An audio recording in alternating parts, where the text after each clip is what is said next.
ओम शांति।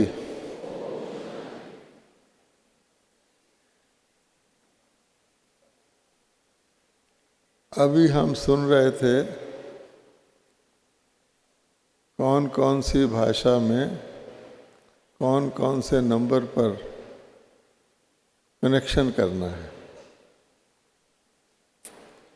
अब बाबा कहते हैं कि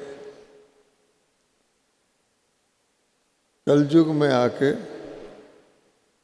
मनुष्य पशु से भी नीचे चले जाता है। कोई भी जानवर होगा उसकी जो बोली होगी एक ही होगी। कोयल बोलेगी तो कोयल की भाषा ही सारे कोयल बोलेगी। पैरट तोता बोलेगा तो एक ही भाषा बोलेगा। गाय का बछड़ा जिस तरह से अपनी माँ को बुलाता है वो एक ही भाषा से बुलाता है। लेकिन कितने आश्चर्य की बात है कि मानव जो सर्वश्रेष्ठ प्राणी है उसने अपना ये हाल कर लिया है कि एक ही बात को सुनने के लिए अलग अलग भाषा में ट्रांसलेशन हो रहा है। और आप जानते हैं कि ट्रांसलेशन में थोड़ा सा फर्क पड़ जाए तो क्या हो जाता है। शिव है वो शव बन जाता है। शिव मैंने परमात्मा, शव मैंने डेड बॉडी। जरा सा अंतर होने से तो मनुष्य ने क्या कर लिया है। तो बाबा को बहुत तरस पड़ता है। अगर आप 500 रुपए का नोट देखेंगे उसमें कितनी भाषाओं में लिखना पड़ता है। 500 रुपया 500 रुपया, तमिल में, इसमें उसमें। तो भगवान कहता है कि अब डायमंड हॉल में भिन्न भाषाएं हो रही हैं, पर जरा सी देर के बाद हम सब की भाषा क्या हो जाएगी। सारे विश्व की भाषा क्या हो जाएगी, एक हो जाएगी। और वो भाषा क्या होगी, प्रेम की भाषा। तो प्रेम की भाषा जो है वो हर एक समझ लेता है। जैसे हम सब ओम शांति कहते हैं तो ओम शांति का ट्रांसलेशन नहीं करना पड़ता किसी को। ओम शांति बोलेंगे तो ये थे कहेंगे मलयालम में ऐसे बोलो, हिंदी में ऐसे बोलो, नहीं। इसलिए अनेकता से एकता की ओर सारी दुनिया एकता से अनेकता की ओर जा रही है। और टुकड़े टुकड़े होने से क्या होता है आप जानते हैं। एक गिलास के टुकड़े हो जाए तो क्या रहा, और टुकड़े मिलकर एक गिलास बन जाए तो क्या रहा। तो ब्रह्मा कुमारी की शान क्या है कि हम सबको एक मत है। दुनिया का कोई बाहर वाला आता है वो कहता है किसी से भी पूछो वो एक ही भाषा बोलते हैं, ये एक ही बात बताते हैं, कोई फर्क नहीं है। चाहे विदेश में चले जाओ का भारत के किसी कोने में चले जाओ, आत्मा के बारे में एक ही बात तरह की बताएंगे, परमात्मा के बारे में एक ही तरह की बताएंगे। और दुनिया में चले जाओ तो अलग अलग शास्त्र में एक ही बात के अलग अलग बातें लिखी हुई हैं। परमात्मा के बारे में अनेक बातें लिखी हुई हैं जो व्यक्ति कंफ्यूज हो जाए। तो आज हम एक ऐसे शानदार, बहुत ही काम के और जीवन को मूल्यवान बनाने वाले, मूल्यवान तो है ही, अति मूल्यवान बनाने वाले विषय पर बात करते हैं। जो विषय बोलने में बड़ा सहज है, लेकिन उसकी गहराई को समझेंगे तो आपको मज़ा आ जाएगा। अब आप बताइए, क्या मज़ा लेना चाहते हैं? अगर सचमुच मज़ा लेना चाहते हैं तो दायां हाथ उठाओ, क्योंकि यहाँ मज़ा लेने तो आए हैं। दुनिया के लोग नाटक देखने जाते हैं थोड़ा बहुत मज़ा लेने। भगवान ने तो हमको ऐसा नाटक दिखाया है कि कर्नाटक का मतलब ही होता है नाटक करने वाले। वाह वाह वाह, तेरी कमाल। अच्छा, अब बैलेंस इंग्लिश का शब्द है, लेकिन सब लोग तराजू तो जानते हैं। तराजू माने तकड़ी।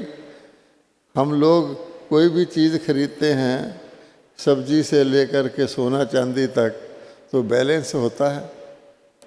और तराजू में दोनों साइड बराबर हो, उसको गिना जाता है बैलेंस। ठीक है। अगर आप कोई मोटी चीज़ खरीदें, मान लो आपने लकड़ी खरीदना है,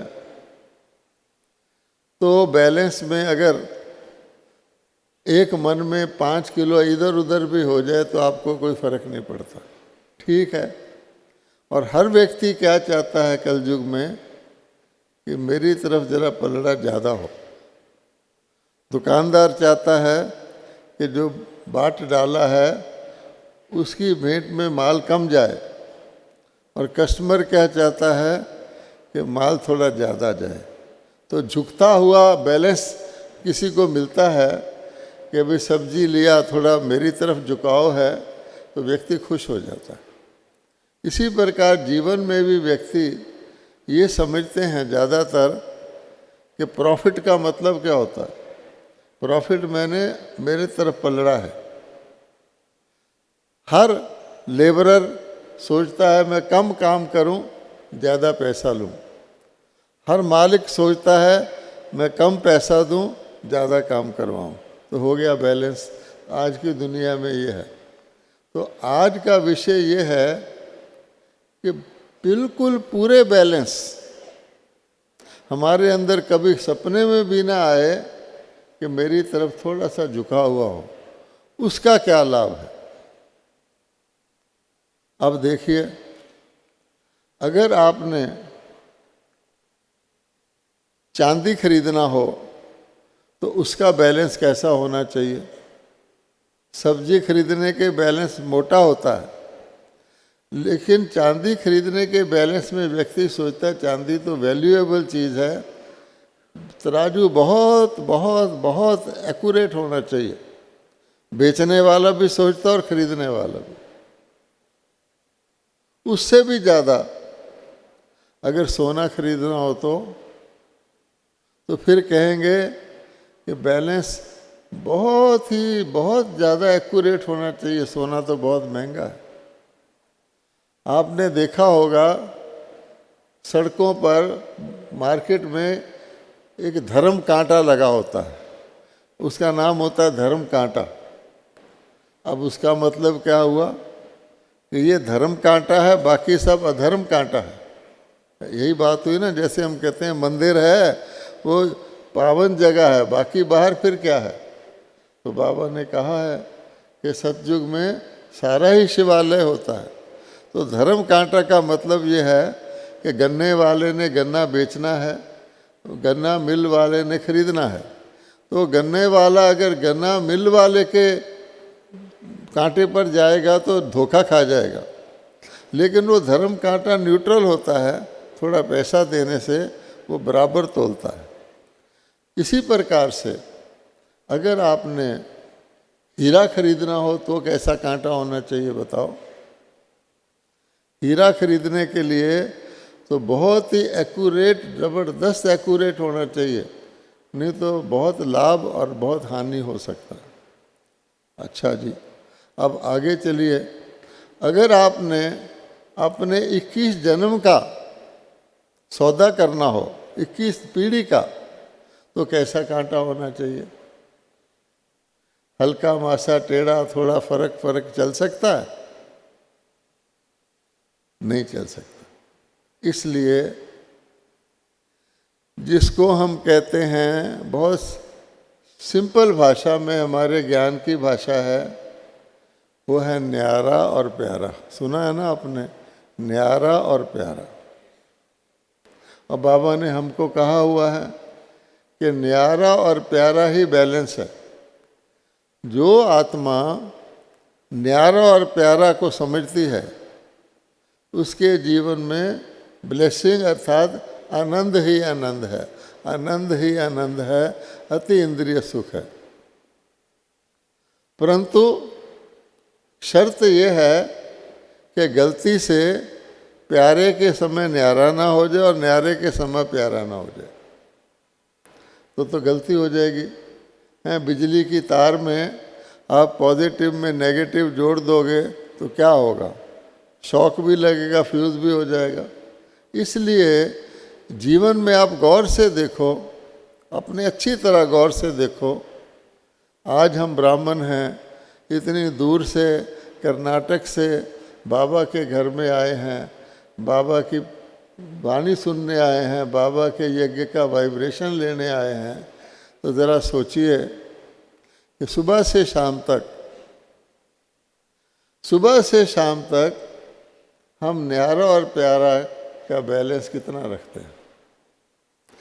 अगर रखते हैं तो उसकी निशानी क्या है कि हम सदा खुश रहेंगे। बाबा कहता ना, सदा प्रसन्न रहो, सदा खुश रहो, सदा उमंग उत्साह में रहो, सदा सहज हो, क्योंकि हमारी हर बात के साथ सदा लगा हुआ।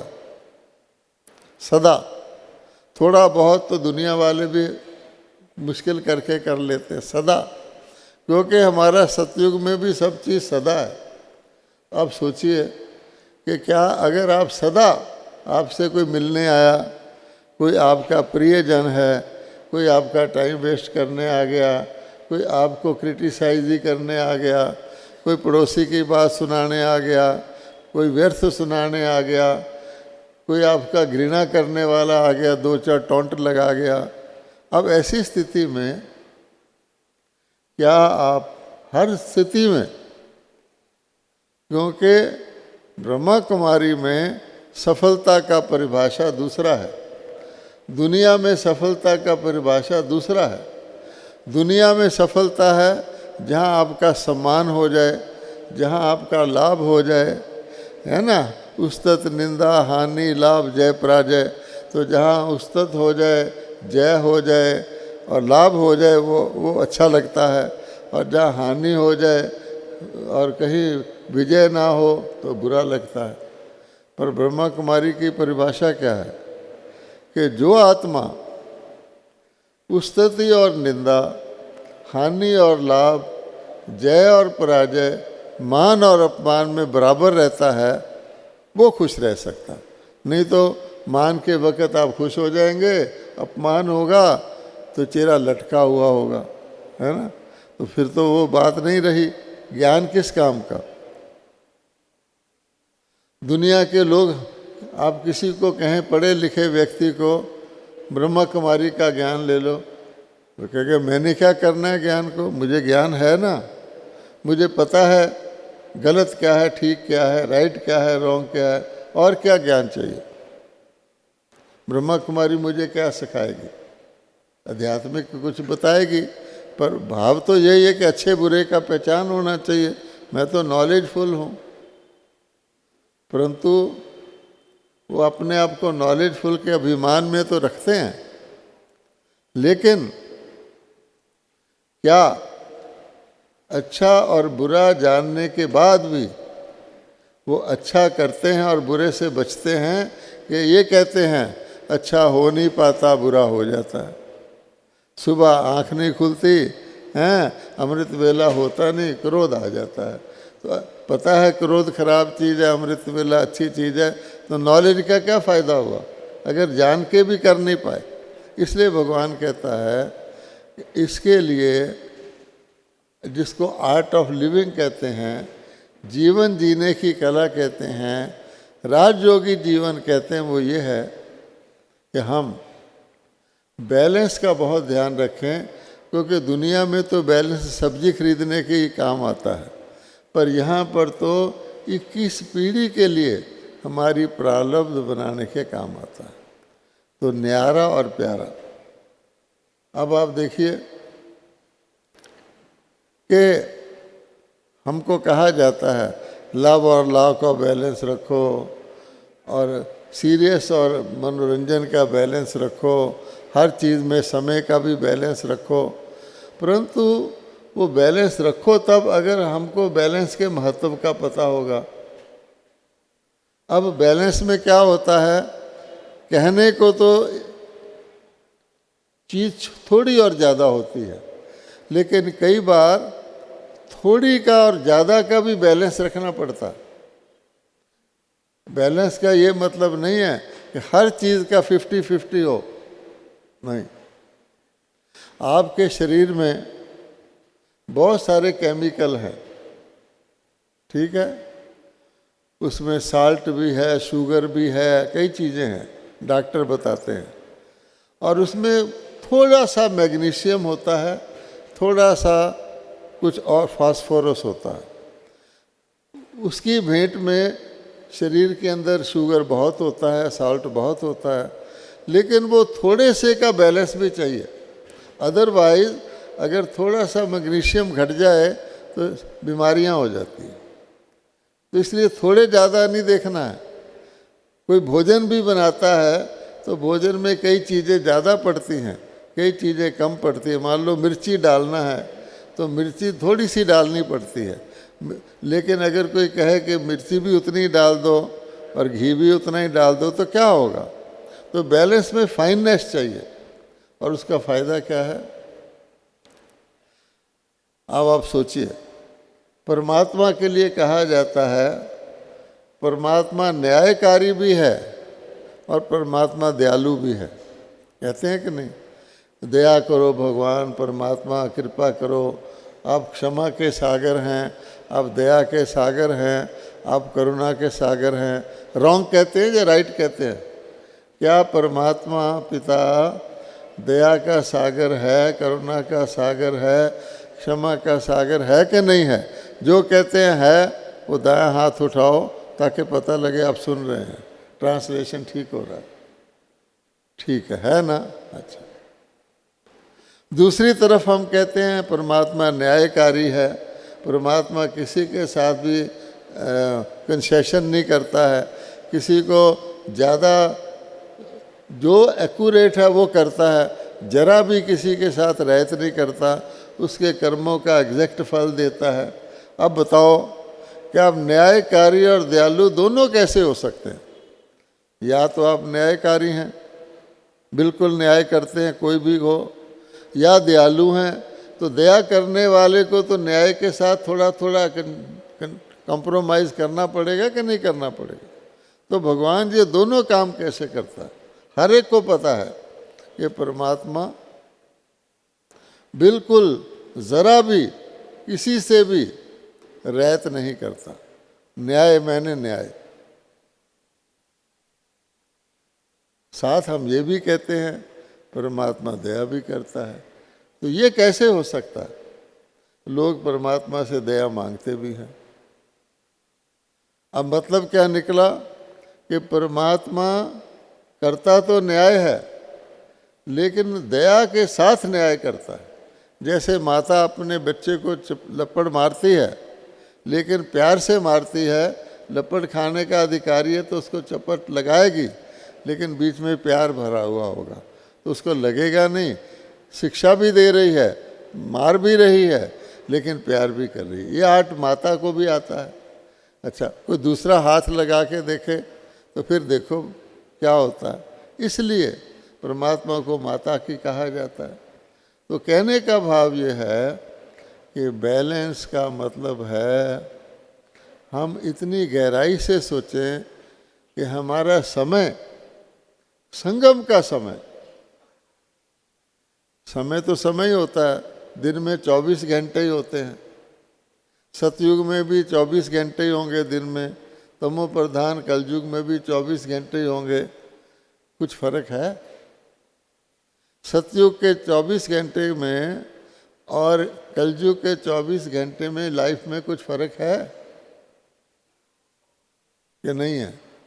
जो कहते हैं फर्क है, बहुत फर्क है, वो जरा हाथ उठाओ। पीछे वालों को ट्रांसलेशन हो रहा है क्या? हाँ, 24 घंटे सतयुग के, 24 घंटे कलयुग के। तो वहाँ 24 घंटे कितने होते हैं कि तुम जियो हजारों साल, साल के दिनों 50,000। इतना लंबे 24 घंटे होते हैं, क्योंकि वहाँ वेस्ट है ही नहीं, सब सफल ही सफल है। और कलयुग में आप अपने 24 घंटे गिन लो, कितना उसमें वेस्ट है। बाहर का भी वेस्ट है, ट्रांसपोर्ट में जाओ, यहाँ वेट करो, यहाँ लेट हो गया। और मन के अंदर और भी ज़्यादा है कि मन के अंदर तो संकल्प ही चलते रहते, खा रहे हैं खाना, ध्यान कहीं और है, कर रहे हैं स्नान, ध्यान कहीं और है, पास्ट का ध्यान आ रहा है, फ्यूचर का ध्यान आ रहा है, मन तो टिकता ही नहीं। अब वहाँ मन टिका ही रहता है। फर्क हो गया ना। अब ये तो हो गई सतयुग और कलयुग की बात। अब जरा संगम पर आओ। सबसे ज़्यादा सारे कल्प में मोस्ट वैल्यूएबल समय, अब कलयुग के 24 घंटे थे, सतयुग के 24 घंटे थे, अब जरा संगम के 24 घंटे गिनो। संगम के 24 घंटे का कितना मूल्य है? क्या कहता है बाबा कि संगम का 1 घंटा कितने के बराबर है? कमाई के हिसाब से देखो तो हम थोड़ी सी कमाई में हो जाती है, हम खुश हो जाते हैं। हम तो बीके हैं, बाबा के बच्चे हैं, हमको तो तीनों लोकों का ज्ञान है, तीनों कालों का ज्ञान है, हम बता सकते हैं। दुनिया में कोई नहीं बता सकता कि विनाश होना है, इसके बाद सतयुग आना, हम बता सकते हैं। हम आदि मध्य अंत बता सकते हैं, हम लोक पर लोक बता सकते हैं। जहाँ तुम्हारा रॉकेट नहीं जाता वहाँ हम पहुँच सकते हैं, फखर से कहते हैं। ये सब ठीक है, परंतु इस सारे ज्ञान का सार क्या है कि हम संगम पर अपने अंदर ऐसे बैलेंस के संस्कार भरें जैसे हीरे तोलने का बैलेंस होना चाहिए। इसलिए बाबा ने क्या कहा है, सतयुग का जन्म गोल्डन है, गोल्डन एज है, वो भी वैल्यूएबल है। कलयुग का तो कौडी से भी घटिया है, लेकिन संगम का जन्म हीरे तुल्य है। अब कौन से हाल में बैठे हैं? कौन से हाल में बैठे हैं? डायमंड का मतलब क्या होता है? हीरा। अब ये बताओ कि हॉल का नाम हीरा है या हॉल में हीरे बैठे हैं? है? ये हॉल का नाम हीरा इसलिए है कि ये हीरे बनाने का हॉल है। ब्रह्मा बाबा ज्वेलर थे, ब्रह्मा बाबा ने वो पत्थर की ज्वेलरी छोड़ करके हीरे बनने का और बनाने का काम किया और बना दिए। तो इसलिए डायमंड हॉल में कौन बैठ सकता है? अगर कोई हीरे जैसा जीवन बनाने का लक्ष्य रखा हुआ है, उस पर वो बैठ सकता है। नया आएगा, वो क्या करेगा? इधर उधर देखेगा, कहेगा यहाँ कोई नाटक तो हो नहीं रहा, डांस तो हो नहीं रहा, चलो। उसको क्या मालूम? हमारी भाषा ही मालूम नहीं है। इसलिए बाबा कहता है कि डायमंड जैसा मूल्य समझकर अगर हम तब बैलेंस की बात करेंगे तो पता लगेगा कि बैलेंस का मतलब है संगम का 1 मिनट और उसकी कमाई कितनी है। इसलिए उसके लिए बाबा ने कहा है न्यारा और प्यारा। अब इसका मतलब ये हुआ कि व्यक्ति धोखे में आ जाता है अगर उसको कहा जाए कि तराजू तेरी तरफ है। कोई भी दुकानदार आपको अगर आपकी तरफ झुकता हुआ सामान देता है तो आप अंदर से खुश होते हैं ना कि भाई थोड़ा सा और डाल दिया इसने। दूध भी लेते हैं, थोड़ा सा एक्स्ट्रा डाल देता है, आप खुश होते हैं।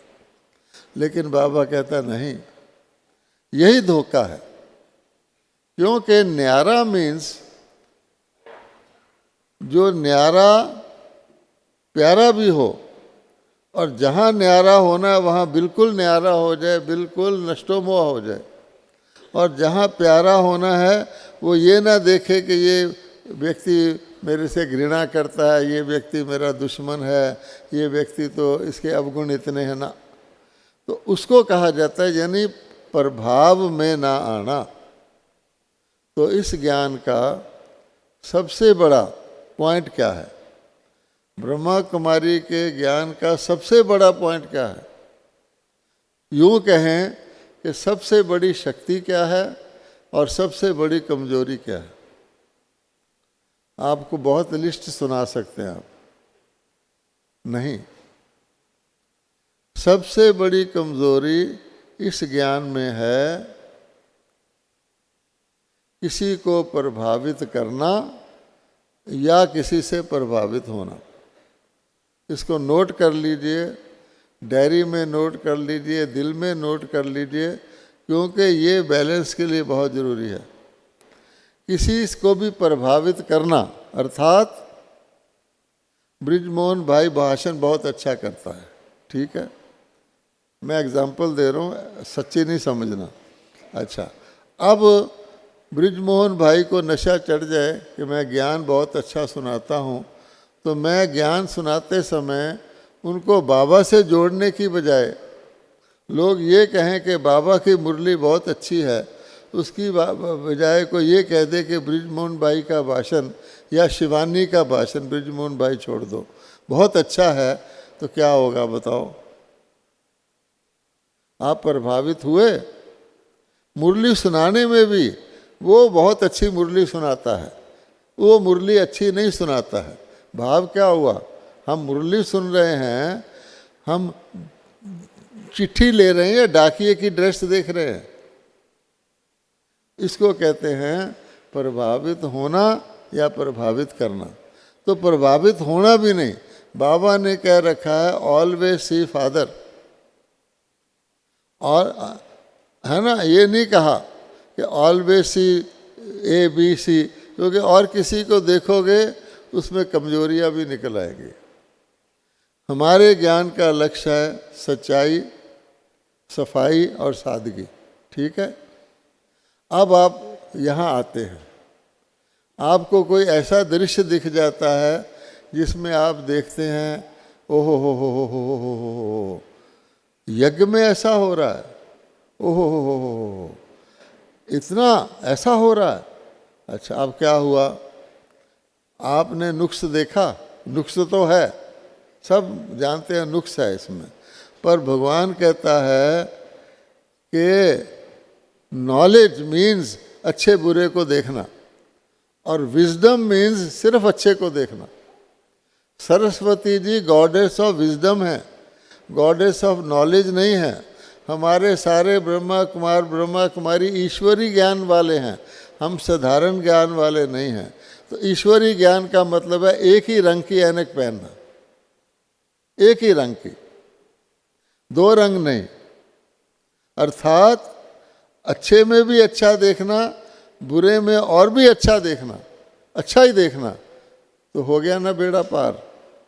और अगर आपने अच्छे के साथ बुरा देख लिया तो कलयुग बुरे का युग है, वो ज़्यादा प्रभाव डालेगा आपके मन के ऊपर। इसलिए मैंने कहा प्रभावित करना या प्रभावित होना सबसे बड़ी कमजोरी है। हम बाबा के बच्चे हैं तो हमें अपना बैलेंस कहाँ रखना है कि उस लेवल पर रखना है कि हम न्यायकारी भी हों और हम दयालु भी हों। अर्थात कोई भी खराब चीज़ देखो, कोई भी अवगुण देखो, उस पे क्या करो? आपको अवगुण देखकर, खराब चीज़ देखकर गुस्सा नहीं आना चाहिए। कई कहते हैं ना, मुझे बहुत गुस्सा आता है, मैंने झूठ से मुझे सख्त नफरत है, ये व्यक्ति झूठ बोलता है इसलिए मुझे इससे सख्त नफरत है। दुनिया में तो ये बात ठीक है, परंतु भगवान कहते हैं झूठ बोलना अगर गलती है तो नफरत करना भी तो गलती है। अगर आपने झूठ बोलने वाले का झूठ देकर नफरत कर लिया तो आपने भी तो उतना ही गलती कर लिया ना, बल्कि ज़्यादा गलती कर लिया। इसलिए भगवान कहता है, ये राजस्थान है, आपको पता है राजस्थान में कभी कभी बारिश नहीं होती तो सूखा पड़ जाता है। तो एक गाय थी, उसको उन्होंने सूखा वो होता है ना खाने का चारा, एक हरा होता है एक सूखा, वो डाल दिया। गाय खाए ना, गाय तो बड़ी सॉफ्ट होती है, भैंस तो खा जाती है। अच्छा, अब गाय खाए ना, उसने कहा अभी हरा कहाँ से लाऊं, तो उसने गाय को हरा ऐनक पहना दिया, गाय खा गई। समझा आपने क्या मतलब हुआ? अगर आपने एक ही रंग की ऐनक पहन ली कि शुभ देखना है, शुभ सोचना है, दुनिया में कुछ भी हो रहा, तो फिर क्या होगा? फिर आप न्यारे और प्यारे हो सकते हैं। वरना कि किसी से आप न्यारे हो जाएंगे, किसी से प्यारे हो जाएंगे, कोई चीज़ आपको अच्छी लगेगी, कोई चीज़ नहीं लगेगी, तो बैलेंस नहीं रहेगा। इसलिए सारे दिन में जब आपको अच्छी चीज़ सामने आएगी आप मुस्कुराएंगे, जब अच्छी नहीं आएगी तो आपके चेहरे से पता लग जाएगा कि इसको ये चीज़ पसंद नहीं है। मान लो आपके कमरे में किसी दूसरे को डाल दिया, या आपकी साथ सीट में ही कोई दूसरा आके बैठ गया, दो व्यक्तियों की आपस में संस्कार नहीं मिलते और क्लास में आकर दोनों साथ साथ बैठ गए, तो क्लास तो गई, वो यही सोचता रह गया ये कहाँ आके बैठ गया, ये क्यों आके बैठ गया, मैं उठ जाऊं या ये उठ जाए। वो तो यहाँ तक कहते हैं ये दुनिया से उठ जाए या मैं दुनिया से उठ जाऊं, यहाँ तक भी होता है। इसलिए भगवान कहता है कि बैलेंस मीन्स कि हर खराब चीज़ से न्यारा। अब कैसे हो सकता है कि हमें क्रोध ना आए?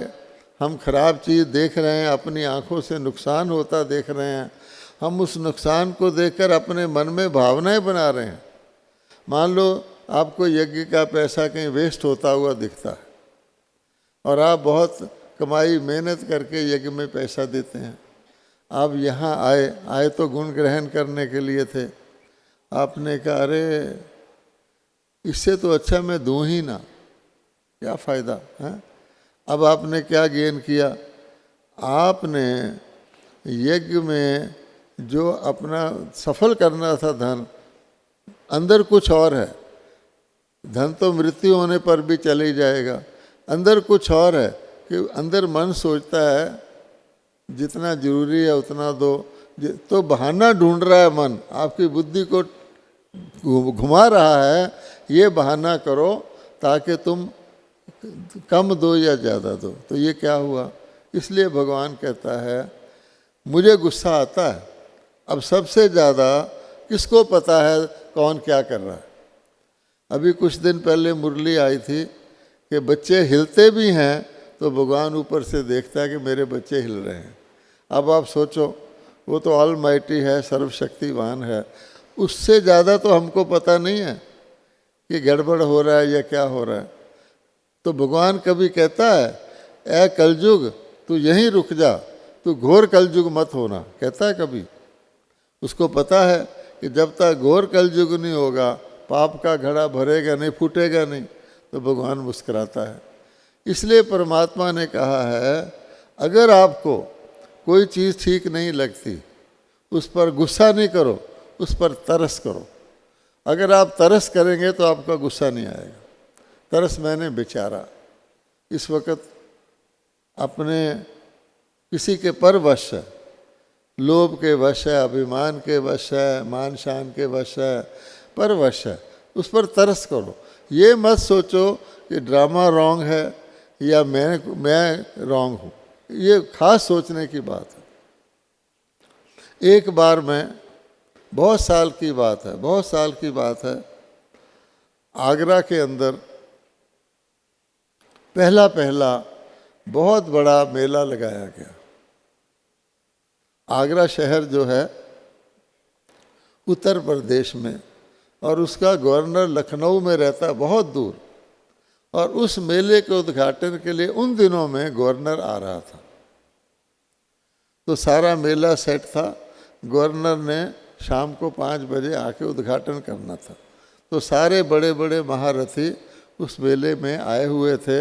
दादी प्रकाश मणि जी आई हुई थी उस मेले के उद्घाटन पर। तो वहाँ के जो भाई इंचार्ज थे उन्होंने कहा कि थोड़ा टाइम है, यहाँ पर मिलिट्री वाले पैराशूट से उतरते हैं, एक जगह बनी हुई है, 15-15 मिनट के बाद वो उतरते हैं। मैं चाहता हूँ जितने गेस्ट आए हुए हैं भाई बहन उनको वहाँ दिखा दें, तो मैंने मिलिट्री वालों से प्रबंध किया है, आप सब लोग चलिए। तो दादी प्रकाश मणि जी और साथ हम सब लोग चले गए। वहाँ कुर्सियाँ लगाई हुई थी, हम लोग बैठ गए। अच्छा, अचानक अनाउंस हुआ कि एक टर्न उसकी मिस हो गई है, इसलिए आपको 15 मिनट की बजाय 30 मिनट बैठना पड़ेगा। अच्छा, मेरे मन में उस वक़्त की बात है, ख्याल आया हम बच्चे हैं क्या, हमको ये पैराशूटिंग दिखाने आए हैं, हम यहाँ तो मेला में सेवा करने आए हैं ना, उधर गवर्नर आने वाला है, हम ये क्या कर रहे हैं। तो मैं अपनी कुर्सी से उठकर, क्योंकि अंदर संकल्प आ गया, तो मैं चहल पहल करने लगा। अचानक मुझे ख्याल आया प्रकाश मणि दादी बैठी हैं, वो तो डिस्टर्ब नहीं है, वो तो उसी तरह बातचीत कर रही हैं सबसे, मैं क्यों डिस्टर्ब हो रहा हूँ। अगर उस भाई ले आया, मैं उस भाई के ऊपर भी सोच रहा हूँ क्यों लाया, यहाँ लेट हो गया, ये तो बहुत ख़राब हो गया। तब मैंने लेसन सीखा कि नहीं, परिस्थिति कोई भी आए, हमें परिस्थिति के अधीन नहीं होना है, हमें परिस्थिति के मालिक बनना है। तो इसलिए टेस्ट ये है, आपको परिस्थितियाँ आएंगी। बाबा आजकल शरीर के रोग की बात करता है कि बच्चे को बुखार चढ़ जाए, शरीर का रोग आ जाए, तो बच्चा इतने डिस्टर्ब हो जाता है कि पहले तो रोग ठीक हो तब मेरा योग लगे। बाबा तू रोग ठीक कर। अब बाबा कहता है तुम रोग के अधीन हो गए, या कोई लेसन सीखना है तो वक़्त आएगा तो मैं देख लूँगा। बाबा कहता है समय तुम्हारी रचना है, या तुम रचता हो या तुम रचना हो, समय के अंडर काम करते हो, समय ठीक कर देगा। इसलिए सार यही निकलता है कि जो बाबा रोज़ कहता है, कल भी मुरली में कहा, आज भी मुरली में कहा कि आपका चेहरा, आपका फीचर्स, आपका प्रसन्नता हर वक्त रहनी चाहिए, और वो तभी रह सकती है अगर हम बैलेंस रखते हैं। तो बैलेंस का मतलब यही होता है कि जिस तरह का दुनिया में हम रखते हैं, सर्दी का मौसम आता है हम गर्म कपड़े निकाल लेते हैं, गर्मी का मौसम आता है हम दूसरे कपड़े निकाल लेते हैं, लेकिन ये मोटी बात है। लेकिन हर परिस्थिति में आप बिल्कुल रेस्ट करने जा रहे हैं, सारा दिन सेवा करते रहे, कोई मिलने आ गया। सेंटर में भी ऐसे होता है, एक स्टूडेंट नया व्यक्ति, आप बिल्कुल 2-2:30 बजे रेस्ट करने जा रहे हैं, सुबह 3 बजे उठे हुए हैं, आ गया। वो कहते जी मैं यहाँ आया हूँ, मुझे समझाओ। तो अंदर से कहते हैं आहा इस वक्त आ गया ये, अभी तो मुझे रेस्ट करना है। ऊपर से मुस्कुरा के आओ भैया बैठो, और जो उसको सुनाना है वो जल्दी जल्दी सुनाते हैं, या कोशिश करते हैं थोड़ा सुना के कहीं कल आना। तो भाव क्या हुआ, तो हमारे चेहरे का वाइब्रेशन उसको जाएगा कि नहीं जाएगा।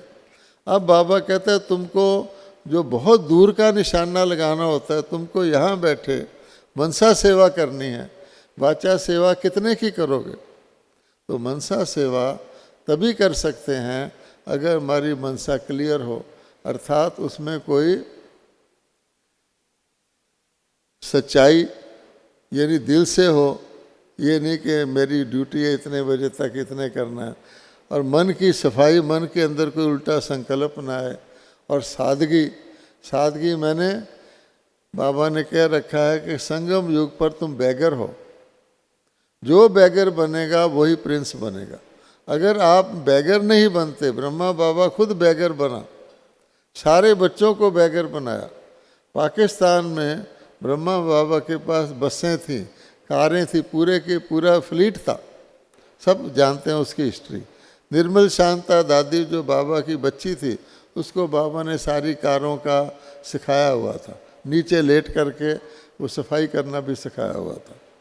जब बाबा माउंट आबू में आए तो हम तो उस वक़्त थे, थ्रू आउट जब तक बाबा माउंट आबू में रहे हैं, एक टैक्सी होती थी, टैक्सी।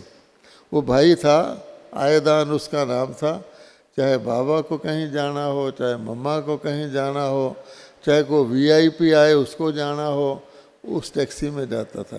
क्या बाबा कार नहीं खरीद सकता था? बाबा ने बैगर बन के, क्योंकि लॉ है कि बैगर टू प्रिंस। संगम युग पर आप जितने बैगर, बाबा रोज एग्जाम्पल देता है कि बनवा में कन्या होती है, ससुराल से पहले उसको जेवर वेवर नहीं पहनाते, मैले कपड़े, भाव ये है, ये सब हमारे ऊपर लागू होता है। तो हमें इंडिविजुअली सब कुछ देखते हुए, सुनते हुए, एडजस्ट करते हुए अपने ज्ञान युक्त जीवन से अलग नहीं होना है, प्रभावित नहीं होना किसी चीज़ से, रॉन्ग से भी नहीं होना, राइट से भी नहीं होना, तब हम न्यारे और प्यारे हो सकते हैं। इसलिए आप सोचना, बैलेंस का मतलब दो पलड़े बराबर तो हैं, लेकिन कितनी मोस्ट वैल्यूएबल चीज़ का हम बैलेंस चाहते हैं। तब बाबा कहता है कोटों में कोई, यानी सारी दुनिया के धर्म स्थापकों के भी तुम पूर्वज हो, बाबा कहता है, उनके भी तुम बड़े हो, पूज्य हो, सारे ब्राह्मण। लेकिन सारे ब्राह्मण सारी दुनिया की, द्वापर की आत्माओं से ऊपर हैं, लेकिन उनमें भी कोटों में कोई, कोई में भी कोई, कोई में भी कोई, यहाँ तक कि केवल 8 होते हैं जो सचमुच परमात्मा जिनको पास करता है, और थोड़ा सा फर्क वाले 108 होते हैं, और थोड़े से फर्क वाले केवल 16,000। इस हॉल में भी उससे ज़्यादा लोग बैठ सकते हैं, और बहुत ज़्यादा लगा लो तो 9 लाख। अब सोचो कितना बैलेंस का महत्व है। तो हम इस धोखे में भी ना रहें कि हम तो बैलेंस रखते हैं। हमें हर वक्त देखना है उस बैलेंस की, और बेटर तराजू कौन सा है, और बेटर तराजू कौन सा है। कभी मैं ये तो नहीं सोचता मेरी तरफ पलड़ा भारी हो जाए ना, भारी होगा तो आपका जैसे लॉटरी का नंबर होता है ना, तो आपको लगेगा मेरे फ़ायदा हो गया, लेकिन यहाँ का फ़ायदा आगे का घाटा है। इसलिए बाबा कहते हैं जीरो पर ही रखो, बिल्कुल बैलेंस, ज़रा भी फर्क ना आए, ज़्यादा खुशी भी ना आए। तब बाबा कहता है कोई चीज़ भी लो, ऐसे नहीं फ़कीर बन जाओ, फटे हुए कपड़े पहनो, लेकिन उसमें सामान्यता रखो। ड्रेस तो सब पहनते हैं, लेकिन ये ना हो कि मेरी ड्रेस में ये कोई विशेषता है, और ये भी ना हो कि मेरी ड्रेस में दूसरे कहें ये क्या फटा हुआ पहन के आ गया, किसी ऑर्फन है क्या तू ना। तो बाबा की इज्जत भी रखनी है, साधारण, इसको बाबा कहते हैं सिंपलिसिटी। तो मन की सिंपलिसिटी रखेंगे और इस बैलेंस को रखेंगे तो डेफिनेटली जो रखेगा अति इंद्रिय सुख, सदा आनंद, सदा उमंग सा का अनुभव करेगा। ओम शांति।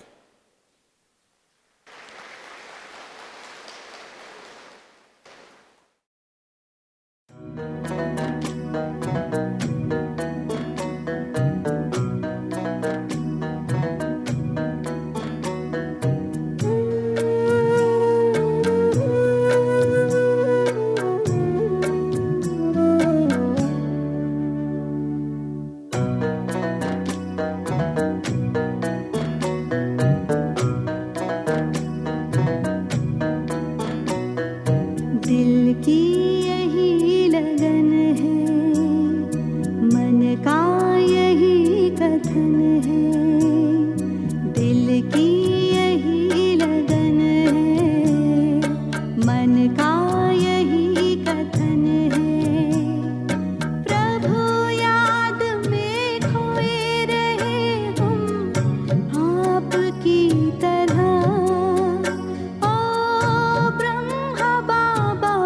जाए हम आपकी तरह।